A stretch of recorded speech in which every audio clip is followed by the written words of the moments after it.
In today's video, I'm going to teach you how to make Wix H1, H2, and H3 tags and change heading tags on Wix. To get started, open your Wix website and go into the page editor by clicking Edit Site. This is where you'll be able to manage the design settings for your text styles and make sure your headings look the way you want across your site. If you're trying to create a more polished website, this is an important area to understand because your heading styles help organize your content and make it easier for visitors to read. Once you're inside the editor, look at the top of the screen and click on Brand.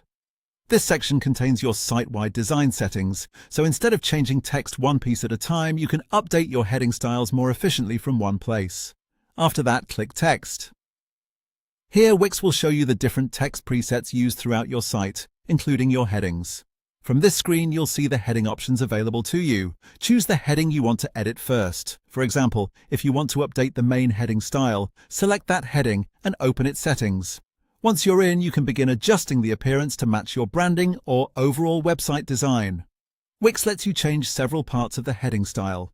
You can update the font if you want a different typeface, adjust the format to control the overall look, and change the size to make the heading more prominent or more subtle. You can also edit the color, which is useful if you want your headings to match your brand palette or stand out more clearly against the background. In addition to that, you can modify styles and line spacing, which helps improve readability and gives your text a cleaner, more professional look. Take a moment to review each setting carefully before moving on.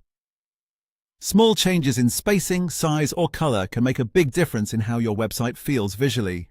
If you want consistency across your pages, it's a good idea to make sure each heading level has a clear visual hierarchy, with larger, more important headings standing out from the smaller ones.